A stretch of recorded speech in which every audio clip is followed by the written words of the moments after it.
অনেক মানুষ এখানে এসেছে আজকে ছুটির দিনে বেড়াতে। এরকম সুন্দর একটি জায়গায় এসে খুব ভালো লাগছে আমাদের। এরকম সুন্দর একটি জায়গায় যে কারো আসলে মন ভালো হয়ে যাওয়ার কথা। আপনারা সুযোগ পেলে এই জায়গাগুলোতে আসবেন, ঘুরলে অবশ্যই আপনাদের ভালো লাগবে।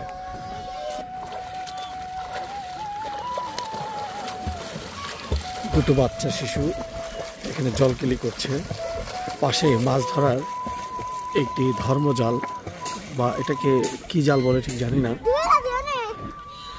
বাচ্চাদের এই আনন্দ দেখলে আসলে ভালো লাগে। এরকম একটি শৈশব হয়তো আমাদেরও ছিল, কিন্তু এখন আর সেই শৈশবের এই মায়াগুলো আর এভাবে কাজ করে না। পল্লীকবি জসিমউদ্দিন ১৯০৩ সালের ১ জানুয়ারি তারিখে ফরিদপুর জেলার তাম্বুলখানা গ্রামে জন্মগ্রহণ করেন।